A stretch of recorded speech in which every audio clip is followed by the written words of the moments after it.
नमस्कार, स्वागत है आप सभी का एनएफ न्यूज पर। मैं हूं आपके साथ रोहित। ईरान और इजरायल युद्ध के बीच डोनाल्ड ट्रंप काफी बुरी तरह से फंसते हुए नजर आ रहे हैं। अब क्यों ईरान और इजरायल का युद्ध ट्रंप के लिए परेशानी का सबब बन गया है, ये आगे बताएंगे। लेकिन अभी क्या कुछ चल रहा है ईरान और इजरायल युद्ध में, वो जान लीजिए। ईरान को लगातार सरेंडर करने के लिए बोल रहा है अमेरिका। ट्रंप कह रहे हैं कि ईरान सरेंडर कर दे वरना पूरी तरीके से ईरान को तबाह कर दिया जाएगा, खंडहर में तब्दील कर देंगे। लेकिन ईरान सरेंडर करने को तैयार नहीं है। वहीं इजराइल लगातार मिसाइलें मार रहा है और तेहरान को पूरी तरीके से वो नेस्तनाबूद कर चुका है। फिर भी खामनेई सरेंडर करने को तैयार नहीं। ऐसे में असीम मुनीर को अमेरिका ने अपने यहां बुलाया और तमाम बड़ी डील हुई है, ऐसी खबरें हैं। और अमेरिका पाकिस्तान की जमीन यूज करेगा ईरान के खिलाफ, ऐसा अभी से समझ में आ रहा है। और तमाम दुनिया की इन ऐसी जंगों को देखने वाले लोग बता रहे हैं और अमेरिका जो चाल चलता है उसके अनुसार बता रहे हैं कि पाकिस्तान की जमीन ईरान के खिलाफ यूज होने जा रही है।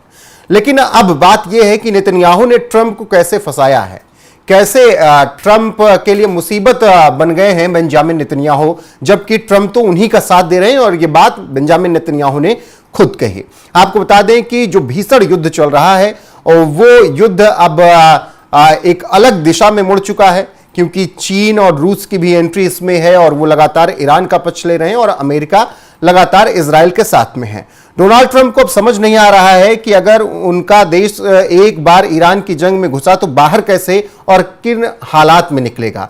इसीलिए अभी तक कोई फैसला डोनाल्ड ट्रंप ने नहीं किया है कि वो किसका साथ देंगे। हालांकि वो ईरान को धमका जरूर रहे हैं और जिस तरीके से रुख हमेशा से अमेरिका का इजराइल के प्रति रहा है, उससे अभी समझ में आता है कि इजराइल की तरफ ही है ट्रंप। लेकिन अगर इस जंग में खुलकर कूद गए तो फिर कैसे निकलेंगे, ट्रंप को अभी यह बात समझ में नहीं आ रही। इसीलिए वो लगातार व्हाइट हाउस में मीटिंग कर रहे हैं और अभी तटस्थ हैं।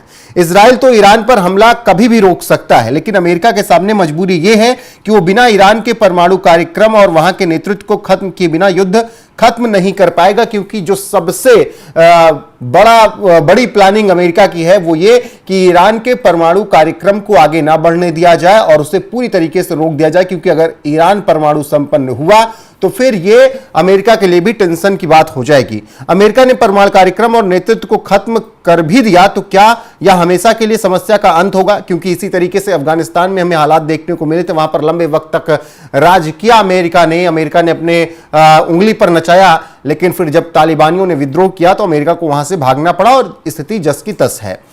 ईरान के भीतर परमाणु हथियार पाने की लालसा लगातार बढ़ती जा रही है और इसीलिए उसकी दोस्ती पाकिस्तान से हुई थी। अब तो पाकिस्तान को रोक लिया है अमेरिका ने, तोड़ लिया है और कहा है कि ईरान का साथ नहीं देना है वरना तुम्हारी भी हालत खराब कर दी जाएगी। ईरान के परमाणु कार्यक्रम और वहां के नेतृत्व तक पहुंचना अमेरिका के लिए अब आसान नहीं दिख रहा है, क्योंकि रूस और चीन भी ईरान का साथ देने के लिए तैयार हैं। ऐसे में अमेरिका कोई बम अभी नहीं मार सकता। अमेरिका को अपने सैनिक ईरान की सरजमी पर ही उतारने होंगे, तभी वो ईरान में पूरी तरीके से परमाणु कार्यक्रम रोक सकता है। और जब यह बात हो रही है तो इसी बीच खबर आई थी कि असीम मुनीर से मुलाकात में ट्रंप ने यही तय किया कि आपके एयरबेस को और आपकी जमीन को हम इस्तेमाल करेंगे। और फिर अमेरिका के पूर्व रक्षा विशेषज्ञ रूबिन ने भी यह दावा किया कि पाकिस्तान के रास्ते अमेरिका ईरान में घुसेगा और वहां के परमाणु कार्यक्रम और वहां को रोकेगा और तबाही मचाएगा और फिर खामनेई को भी ठिकाने लगाया जाएगा। अब नेतन्याहू ने कैसे फंसाया ये समझिए। डोनाल्ड ट्रंप तो ओमान में ईरान के साथ न्यूक्लियर डील करके अपनी अमन के मसीहा वाली छवि मजबूत करने जा रहे थे। हालांकि ईरान इस बातचीत का बहाना करके अपने परमाणु कार्यक्रम को बम बनाने की दिशा में तेजी से आगे बढ़ा रहा था, जो कि इजराइल को मंजूर नहीं था। ऐसे में नेतन्याहू ने बिना ट्रंप की परवाह किए बगैर ईरान पर हमला बोल दिया। अब तक ईरान के साथ सिर्फ जुबानी जंग करते आए अमेरिकी राष्ट्रपतियों से अलग डोनाल्ड ट्रंप के सामने बड़ी गंभीर स्थिति बनी हुई है। इजराइल को हर हाल में सपोर्ट करने की अमेरिका नीति से वो अलग नहीं हो सकते हैं, क्योंकि अगर इजराइल का साथ छोड़ा तो फिर अमेरिका के लिए मुसीबत है। और अगर अपने आप को अमन के मसीहा वाली इमेज को आगे रखना है तो फिर ट्रंप परमाणु कार्यक्रम भी नहीं रोक सकते हैं और ऐसे में वो तुरंत युद्ध में भी नहीं उतर सकते हैं। यही वजह है कि ट्रंप ने लगभग 2 हफ्ते का वक्त मांगा। जब G7 की बैठक से वो बाहर तुरंत वापस चले गए और G7 की बैठक उन्होंने बीच में छोड़ी और वापस गए, और तब से वो लगातार मीटिंग कर रहे हैं और उन्होंने 2 हफ्ते का वक्त अभी लिया है और 2 हफ्ते के बाद ही वो पूरी तरीके से ये फाइनल कर पाएंगे कि वो कहां पर खड़े हैं और अमेरिका क्या कुछ करेगा।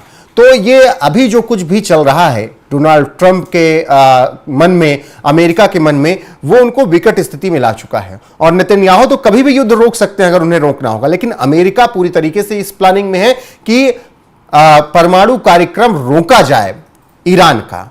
और 2 बयान आए पिछले अगर कुछ घंटों में, आप देखेंगे इजराइल ने पहले कहा कि हम पूरी तरीके से सक्षम हैं कि हम ईरान के पूरे परमाणु कार्यक्रम को तबाह कर दें, उनके परमाणु ठिकानों को नेस्तनाबूद कर दें, और हम ये करेंगे भी। लेकिन फिर उसके कुछ घंटों बाद एक और बयान इजराइल से ही आया था कि हम ये आश्वस्त कर रहे हैं कि ईरान के परमाणु कार्यक्रम को नुकसान नहीं पहुंचाया जाएगा। तो 2 बातें इजराइल की तरफ से भी की जा रही हैं। और ऐसे में जो ट्रंप का सपना है, जो अमेरिका का सपना है कि ईरान को परमाणु संपन्न नहीं होने देना है, क्या वो सपना टूट जाएगा अगर इजराइल ने युद्ध रोक दिया तो? इसीलिए ट्रंप अभी खुलकर सामने भी नहीं आ रहे हैं। अमेरिका खुलकर इजराइल को सपोर्ट भी नहीं कर रहा है, हालांकि वो ईरान को लगातार धमका रहा है, खामनेई को कह रहा है कि सरेंडर कर दो, लेकिन यह नहीं कह रहा है कि हम इजराइल की तरफ से जंग के मैदान में हैं। क्योंकि अगर अमेरिका इजराइल की तरफ से जंग के मैदान में उतरा तो फिर रूस और चीन भी ईरान की तरफ से उतरेंगे और यह युद्ध बड़े पैमाने पर होगा। और बड़ी बात नहीं होगी कि तीसरे विश्व युद्ध की भी शुरुआत हो जाए। ईरान लगातार जवाबी हमला कर रहा है, लगातार तेल अवीव में वो मिसाइलें दाग रहा है। इजराइल की बर्बादी अमेरिका को और खतरे में डालेगी अगर इजराइल बर्बाद हुआ, और जिस तरीके से ईरान पलटवार कर रहा है, और इजराइल अगर बर्बाद हुआ तो फिर अमेरिका के लिए यह और शर्मिंदगी वाला विषय होगा। क्योंकि ट्रंप को अब 6 महीने हो गए हैं राष्ट्रपति बने, और इन 6 महीनों में लगातार ट्रंप की फजीहत पूरी दुनिया में हुई है। अमेरिका ने अपने इतिहास में युद्ध के समय जमीन और हालात खुद तय किए। यह पहला मौका है जब कोई देश उसे जबरन युद्ध में घसीट रहा है, वो है इजराइल। इजराइल ने ईरान पर हमला करके ट्रंप के सभी समीकरणों को पूरी तरीके से तबाह कर दिया है। इजराइल को अकेला छोड़ना भी नहीं चाहता है अमेरिका, और ईरान में घुसना भी नहीं चाहता है। मतलब अब दोनों तरफ ट्रंप के लिए मुसीबत है। ट्रंप अगर ईरान की तरफ जाते हैं तब फजीहत है, इजराइल की तरफ जाते हैं तब मुश्किल है, और इजराइल का अगर वो सपोर्ट नहीं करते हैं तब और ज्यादा मुश्किल है। अब इससे बड़ी बेइज्जती क्या ही होगी ट्रंप की। ट्रंप 6 महीनों में एक्सपोज हो चुके हैं। सबसे पहले रूस और यूक्रेन युद्ध में जिस तरीके से ट्रंप एक्सपोज हुए, उन्होंने कहा कि मैं जैसे ही राष्ट्रपति बनूंगा पूरी दुनिया में शांति आ जाएगी, रूस यूक्रेन युद्ध यूं चुटकियों में खत्म कर दूंगा।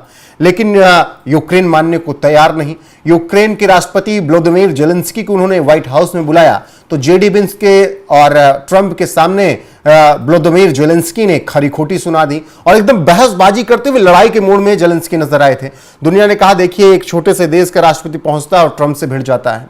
अब जब भारत और पाकिस्तान का युद्ध हुआ तो उसमें भी ट्रंप बहुत ज्यादा अपने आप को दिखाने की कोशिश कर रहे थे कि मैंने सीज फायर कराया, और ये बात वो लगातार कहते हैं, लेकिन फिर उसके तुरंत बाद ये कहते हैं कि मैंने पाकिस्तान की तरफ से सीज फायर कराया, भारत की तरफ से नहीं। भारत की तरफ से सरकार ने खुद कहा कि हाँ अगर सीज फायर की बात हो रही है तो हम मान जाते हैं, क्योंकि पाकिस्तान के पास भिखमंगे के पास खोने को कुछ नहीं था और भारत के पास खोने को बहुत कुछ था, इसीलिए सीज फायर पर सहमति बनी। तो यहां पर भी ट्रंप एक्सपोज हो जाते हैं। वो चाचा चौधरी बनने तो चलते हैं, दुनिया के चौधरी बनने तो चलते हैं, लेकिन हर बार वो एक्सपोज हो जाते हैं। अब इजराइल और ईरान युद्ध के बीच में भी यही हाल ट्रंप का हुआ है, और नेतन्याहू ने युद्ध तो छेड़ दिया है, लेकिन अगर वो युद्ध रोकते हैं तो सबसे ज्यादा बेइज्जती, सबसे ज्यादा फजीहत अगर किसी की होगी तो वो अमेरिका की होगी, वो डोनाल्ड ट्रंप की होगी। ऐसे में क्या ट्रंप चाहेंगे कि यह युद्ध रुक जाए? और अगर ट्रंप बिना परमाणु कार्यक्रम ईरान का खत्म किए युद्ध रोकते हैं तो इससे भारी बेइज्जती उनकी कुछ भी नहीं होगी। तो नेतन्याहू ने फंसाया इनको बुरा है। अब देखना होगा कि इसका क्या कुछ रास्ता ट्रंप निकाल पाते हैं। बाकी जो अपडेट आएगी आप तक जरूर पहुंचाएंगे। फिलहाल के लिए बस इतना ही। बने रहिए, वीडियो को शेयर कीजिएगा, लाइक कीजिएगा, चैनल को सब्सक्राइब करना ना भूलिएगा। बने रहिएगा हमारे साथ। नमस्कार।